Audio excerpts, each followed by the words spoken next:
L'attentat survient 12 jours après une attaque au couteau contre le consulat général de France à Djeddah, juste après l'assassinat de citoyens français dans une église à Nice. Donc, il est très rare que des légations diplomatiques soient attaquées en Arabie Saoudite. Tout simplement, il y en a eu, parce que tous les consulats, toutes les ambassades sont devenus de véritables bunkers protégés par des plots de béton. Et donc là, que cet attentat survienne dans cette cérémonie d'hommage lors de l'armistice, cérémonie d'ailleurs qui est très très exceptionnellement organisée en Arabie Saoudite. Alors Slima a annoncé qu'il y a eu bien entendu la republication des caricatures du prophète de l'islam après l'assassinat du professeur Samuel Paty. Emmanuel Macron avait apporté son soutien, d'où l'hostilité dans une bonne partie du monde arabe et du monde musulman. Que sait-on de ce lieu, de ce cimetière non musulman entre guillemets? L'explosif a été jeté par-dessus le mur?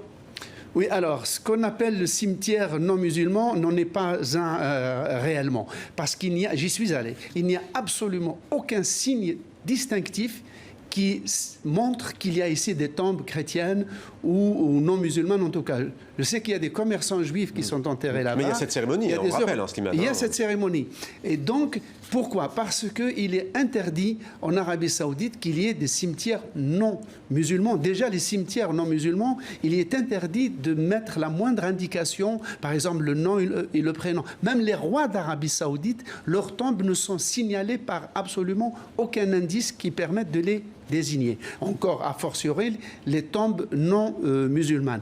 Donc, c'est un terrain vague au centre de la vieille ville de Djeddah, Djeddah qui est la deuxième ville d'Arabie Saoudite, la plus libérale d'ailleurs, qui est la porte de la Mecque.